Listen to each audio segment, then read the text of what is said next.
Hey there, and welcome to Google's Innovation for the Nation 2013. I'm Christopher Dorabek, the anchor and managing editor of GovLoop's Dorabek Insider, an online program and blog that focuses on 6 words, helping you do your job better, helping government do its job better. And that's exactly what we're focused on here today. We're helping you do your job better, and we're doing that by introducing you to the government transformers. And no, it's not a Hollywood movie. They're the people who are figuring out how to get their jobs done in what are complex times. And we're going to talk about citizen engagement, getting what you do out to the people who can use it. And the Census has been doing that with some pretty amazing, remarkable apps. In fact, we'll introduce you to the folks behind it in just a moment and the great things that they've done. But as we hang out today, we'd love to hear from you. If you have questions or comments, there are 2 ways to reach us. On Twitter, you can tweet us. Hashtag is IFTN2013. That's Innovation for the Nation 2013. Or you can tweet me directly at @CDorabek. We'll try and get to as many questions as we can. Also, right here in the virtual conference center, you can visit the networking lounge within the event and click on the Ask a Question button. So all nice and simple. We've already had a bunch of great conversations. We've talked about mobility and security. We've talked about using search to find needles in haystacks. We spoke to the National Archives about their process for moving to a collaboration platform that's in the cloud. Pretty cool stuff. And we discussed automating performance reviews. I know those 3 words all sound boring, but it's a pretty amazing thing that the Berkeley Laboratory has done. If you missed any of those discussions, they're all online, on demand, if you will. The Google Federal YouTube page, and if you register, we'll send a link right to you. Make it nice and easy so you can find them. A bit of a preview as to what still lies ahead. We're going to talk about equipping your employees with the power of context. Yeah, I know. But let's talk about citizen engagement, and joining me from the U.S. Census Bureau are Lisa Wolfish and Alec Permisson. They are both, as I mentioned, from the Census, who have been doing really remarkable things out there. And Lisa, I want to start because the Census, I've heard about it, and I think people may have heard about it, but you're engaged in something called the Digital Transformation Project. Describe what this is, why it matters, and how it's changing how you do business. Thanks, Chris. Thank you for the opportunity to let us come and talk about this really exciting program going on at the Census Bureau. Out of the 2010 Census experience, where we built a really engaging, really interactive website, we took those lessons and really created a whole new digital program around those lessons to achieve the things across census.gov that we were able to achieve on the 2010 website. So what we've done is we've started a program called our Digital Transformation Program that is really changing the way that we're making our information available. We want to make that information easier to use, easier to access. We want to increase our satisfaction and really grow the awareness around Census Bureau statistics. So how we're doing this through digital transformation is we are building new interactive apps, which I hope to be able to show everybody in a little bit, some samples. We are redesigning census.gov, adding in thematic navigation to take the organizational structure out of the website, again, to make things easier to find. We are enhancing our search so that our search engine will deliver answers right as people are searching. And we're creating mobile apps. We feel that in the mobile space, there are opportunities now to make those statistics easier to access than ever before. We've created an open API to provide new access to developers and entrepreneurs looking to build some innovations, things that the Bureau, the Census Bureau, might not be able to do, meeting niche markets, bringing in data from other organizations. The API makes that all possible. So through these, through interactive apps, APIs, new web navigation and search features, we're really transforming how we're disseminating our data and how users will be able to access it. And one of the things that's pretty remarkable about this is there's a lot of requests for your data.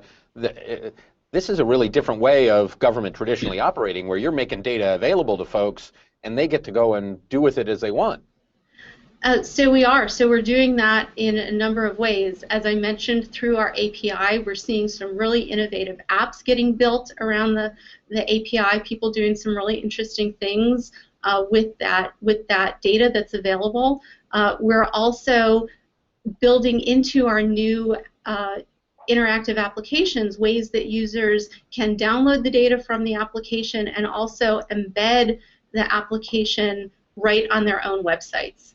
And if we could show an example of that, I'd like to show you our new population clock that we launched. And I'm not quite sure if we're seeing it here. Yep, we are. Awesome. Okay, great. So the population clock is an example where we took a very popular feature on Census.gov that had been on Census.gov really since we began the website nearly 20 years ago.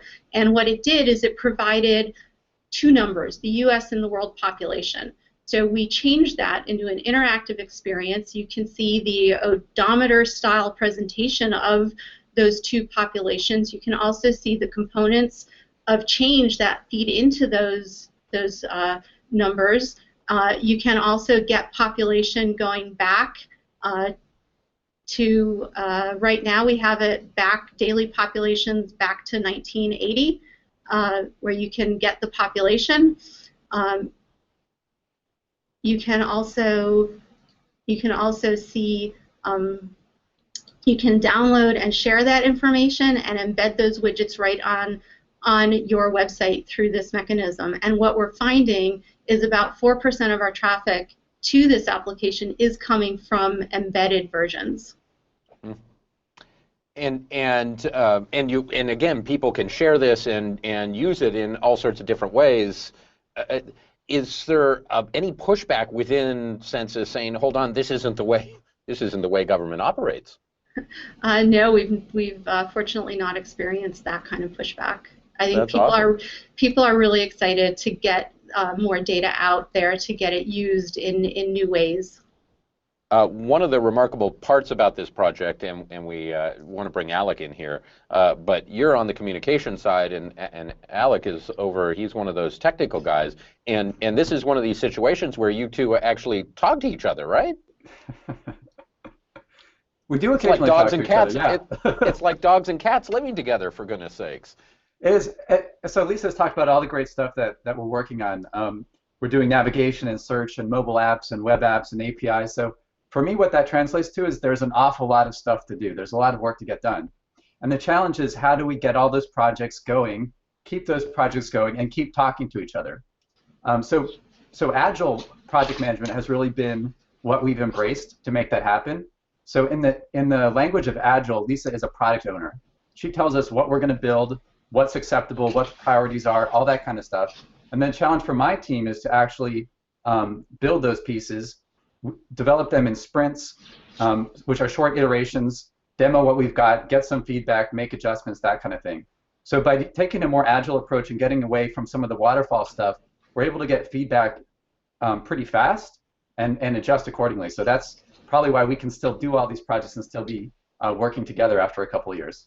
Define what, because I'm not sure everybody always understands. We talk about and hear about Agile a lot, but I'm not sure everyone always understands what it really means. Does it mean that it's not this big bang approach where, you know, we just keep working on stuff until it's ready and then we launch it? You sort of do it, as you said, almost iteratively. Yeah, so Agile came from the idea that developers like me and my team, we don't really like to spend all of our time on documentation and doing meetings. We actually like to get in there and start building stuff. And Lisa's the same way, having a background as a developer. So it really means that we say, okay, we'll get the team together. Every morning we talk for 15 minutes. We have a stand-up and say, what are you working on? And then we're spending less time creating documentation and more time actually creating stuff, what we call potentially shippable code, or small increments of a product that could actually run. And we break it down into things called user stories. And a user story might be, we're going to add a feature that makes the pop clock embeddable. And then we'll figure out what are the tasks that it takes to do that. And we'll have a product owner can tell us something. We'll have an SME who is an expert in the subject matter area giving some information. We'll have a developer saying, here's what I think needs to be done. So the team consists of several different people, not just developers. And we're prioritizing actually building things and then testing them out, as opposed to just spending a lot of time up front on documentation and planning. Hmm. Lisa, is it? You also have a number of apps in addition to that you can run on your little handy iPhone or whatever. Are those different than doing, say, a web app? I think they are a little bit different. You know, obviously we try to leverage some more components available to the phone, and our web app that we have out there now, America's Economy for iOS and Android, is a really good example of what Alec was talking about with the Agile process, because what we're able to do is we're able to have the culture of, you know, release the application, get the feedback, make the enhancements. And what we're able to do with America's Economy is we originally released it with 16 of the top economic indicators from the Census Bureau, from Bureau of Economic Analysis, and Bureau of Labor Statistics. And we got a lot of feedback. We had direct links in the app to get feedback, and that helped guide us on what indicators to add. And since then, since the original release, we've now added 4 additional indicators. We've got 20 in there, and one of the top requests was for CPI, for example. So that was targeted for our second version, which came out this year. Wow. So literally you're taking what people request and it's defining what you're doing. We are. We're taking feedback through the website, through specific applications, and also the metrics that we're able to capture, and using that to guide the development priorities. So we can work with Alec's team on planning out those development cycles based on the priorities. You mentioned that a lot of this started with the 2010 Census website. Talk a little bit about what was different about the 2010 Census website and how that moves forward. Sure. The 2010 Census website, and let me add that in that experience we also really set the foundation for great relationships between communications and the IT area to bring everybody's strength to build that success. And the 2010 website was built around information and motivation for citizens to complete and fill out and mail back the census, the 2010 census form that everybody in the country got. It was highly interactive. It had a lot of video. It had interactive data applications. It looked, I might say, a little non-governmental even. It had a lot of creative elements to it. Yet, you know, had very clear information on confidentiality in that collection process. So that website, we really looked at what the response was to that interactivity, how we could use that in a more engaging way. We started with social media during the 2010 census on YouTube, Facebook, Twitter, Flickr, and the like, and really carried that through also now as an engagement platform. Alec, does the digital transformation impact how IT does its job? I think it does, because traditional IT was more concerned just with infrastructure, maintaining infrastructure. You can think of an email system as kind of traditional IT. Now we're in product development. Now we're really building things where we don't have a very clear specification up front. We're figuring it out as we go. And that's where Agile is really helpful, because who knows if the public's going to like the first version of something that we created. We need to get some feedback and make some changes. So we're becoming much more product developers and much less just infrastructure support. And that's where that integration between both the business side and the IT side and the communication across those two really becomes critical to keep this thing moving forward and building stuff that people actually want to use. Well, and how awesome for a lot of techie folk. It's difficult to find folks who want to be government employees, but most government employees want to have some connection to the mission, not just keeping email running. And this gives them a real tie-in, their fingerprints literally on the mission of Census. That's why I came to Census to work on this project, because we have such interesting data, and there are so many cool things that you can build with this data, as Lisa was talking about. So the chance to get involved in all those different projects, push them out there, and we have like 100,000 plus users of our mobile app. So it's actually making an impact. It's kind of cool. It's not standard government stuff at all. And also the Agile approach is different from most organizations, certainly most government organizations. It's getting outside your comfort zone a little bit, it sounds like. It is for some people, and it's an ongoing process to coach folks and what does it mean to do something agile versus the traditional approach. So one of my roles on various different projects is to introduce the concept of agile, and we even do simple things like, let's do a little experiment where we're going to build a project in 15 minutes. We're going to build a sample of bridge out of newspaper and see how that works. That's kind of the team formation stuff that once you get those communication channels going, you have those informal communication channels as opposed to just the rigid hierarchy, and that helps a lot in getting us to done, as we like to say. That, hey, I know this guy over here or this gal over here, and if I just ask them a question, they can help me out, and that really gets things complete. So it is a culture shift, but we've got a lot of support for that culture shift, and we're seeing good results out of it. So I think we're going to do more of it. Lisa, part of the challenge here, I know, is getting the message out that these APIs, these apps, that this population counter, that these even exist. So it's not it requires a lot of effort, not only to build it, but also to let it. It's not just if you build it, they will come, is it? No, it's not. So we are doing a lot to promote our apps. Of course, events like this we're doing things through social media. We get a lot of visitors to our website looking for data, so we like to highlight many of the prominent apps. This is another reason that we're creating embeddable apps, and maybe I could show another example of where awesome. we can embed apps, because what we find is that we through letting users embed the data, we can reach entire new audiences who might go to one website but not know to come to census.gov. So we're trying to get that information out and those tools out in as many ways as possible. This one that I'm showing right now is a tool that we developed just this year called My Congressional District. And by working with Alex's team and developers, and especially the subject people who I have to bring in here as a critical element of that product team, we're able to offer some specific information just related to congressional districts and allow users to very easily go in, select a district, and see data in a thematic way, not have to know what specific data product out of the American Community Survey has housing information.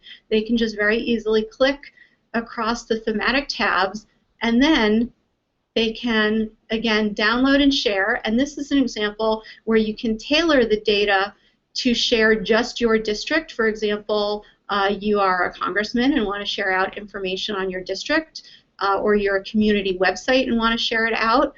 Or you can embed the entire app as a whole and let users browse through all the data across the nation. You can also then download that as a spreadsheet, and for those users who want to have a deeper level of control over manipulating the data for whatever purpose. And a technical point on this particular application, I have two things. One is this runs off our public API. So we're really eating our own dog food here. So somebody else could come along and build their own app that does something similar if they want. This is an example of how you can use Census as a data platform. It's not just a cool app that we built. So that was one cool thing. And the second one is this is an iteration off of a previous app that we built. And then some Congress people basically said, hey, wouldn't it be cool if you could tell us about our district? So we took that app, did another sprint, and were able to give them what they wanted. And the turnaround time on this was, I don't know, 4 or 6 weeks. It was really a fast development cycle. So I think that's really cool to be able to deliver that, especially when some of these people like keep us employed and help us with our funding and so forth. It feels important to satisfy certain constituents. Exactly. Chris, it was, as Alex said, a very quick turnaround because we could leverage our own public API for the American Community Survey data. We could leverage the back end of the existing app, which I've put up here for people to take a look at. This is our Easy Stats app. Again, the idea is very easy thematic navigation to a topic. You can pick something, and I'll hopefully pick a fast one, and see the data. And this is actually going into the API and pulling things from across 9 or 10 different tables to present this singular view that you can't get in some of our other data tools. So again, this one is still tabular, but we've got some mapping things to show in a little while as well. And why don't we go ahead and show the mapping ones, because those Sure. Those are the ones that I've gotten to play around with the most, because I'm a map geek. But So This app that I'm showing now is our county business and demographics map. And this application is different in the sense that it pulls together data from what sometimes we call different sides of the Census Bureau. The Census Bureau, we measure people, places, and the economy. And this map brings together how we measure people and the economy. And what this does is it brings together information from the 2010 census and from our program called County Business Patterns, which measures businesses across counties, as it sounds. The interface opens up with some really quick demographics, and then you can zoom right in. You'll get a county view. The business data is available at the county level, so that's as low as we go here. It shows you the total businesses, but then across the top, you can also then view different demographic information for that same location. So you get the businesses, you can see total businesses and population, along with industry data together in a single application. And again, how complex is this to build? Is this one of these things? I don't mean to make light of it. We do it in a weekend, you know. Well, it sounds, I think sometimes people jump into that agile approach and they go, oh, well, sure, just build, and it's not always that easy, but it's doing these things in sort of a more modular way, isn't it? It's more modular, it's more incremental. This builds off a previous application that we had created. We learned a lot from the interactive population map before I built the county business map. But to answer your question, there's a lot going on. There's the Google Maps engine in the background. We have KML files, which are XML files that provide geographic information that are produced by our geographic division and optimized for the web that we use to create the tiles or that define the boundaries. And then we have the data sets that Lisa mentioned. All that comes together as the user is navigating through the app. So there's a lot that happens in the background to give it that kind of that seamless kind of experience for the user and push a lot of data out to the user. We're running out of time. We only have a couple minutes left, but I want to get both your guys' take on lessons you've learned, both from the digital transformation project generally, but then from doing apps and citizen engagement. Alec, let me start with you. Are there takeaways that other agencies that may be similar but different from Census can take away from your experience? Yeah, I think I talked a lot about Agile, and sometimes it makes people who are used to waterfall feel it's riskier because we're just going to start building something. But I actually think that it reduces risks on projects because you invest less up front, you see if you have something good, and you adjust. And so that has helped us stay away from the pitfalls of building some big, huge project that fails because we can make adjustments as we go along. So I think the Agile approach, along with the communication between the business side and the IT side, I think that's really the recipe for being able to do a lot of projects successfully with relatively small teams and a relatively thin budget. It seems that it's still remarkable that you two folks should be talking to each other, but it still doesn't always happen. Lisa, your takeaways? What lessons do you take away from this? Yeah, I take away, and I think one of our lessons is that I think all of us in the government know how tight our budgets are, and we're really restricted in both budget and in staff resources. So through the engagement, through the feedback, and through letting our users help us prioritize features, we can better ensure that we're creating applications with the features that are going to provide that best value back to the people who, this data can help in so many ways. Their census data is so powerful for so many decisions, and the better access we can provide, I think we really succeed in our mission to disseminate that information. And it seems, and you're not glossing over it, but it's a big step, I think, to say, hey, we don't have to build everything. If we make the data available, then other people may be able to do that in a way that may be different than the census would do it, but may be equally valuable in some way, shape, or form.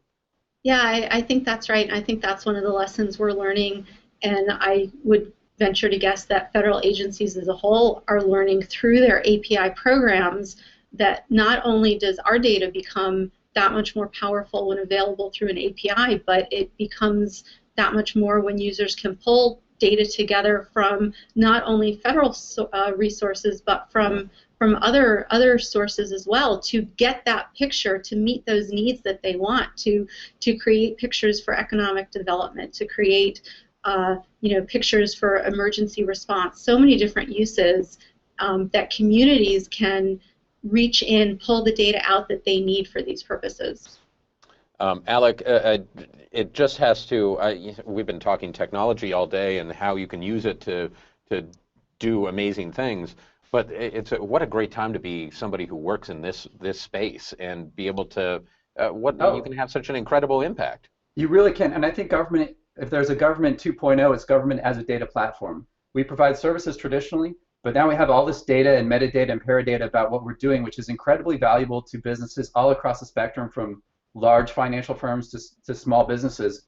And that's where for each of our tax dollar you can get so much more value out of what we're doing going forward as we turn into a data platform. So even though I build applications, I get more excited about the applications that other people are able to build as we push these APIs out there. And I think that is what we can do in the 21st century that we have not done so far. So it really is a great, exciting time to do this stuff. Lisa, earlier on we were talking about somebody out at the Berkeley lab, and the CIO there had an employee who came to her and said, "Hey, we ought to automate the performance review process."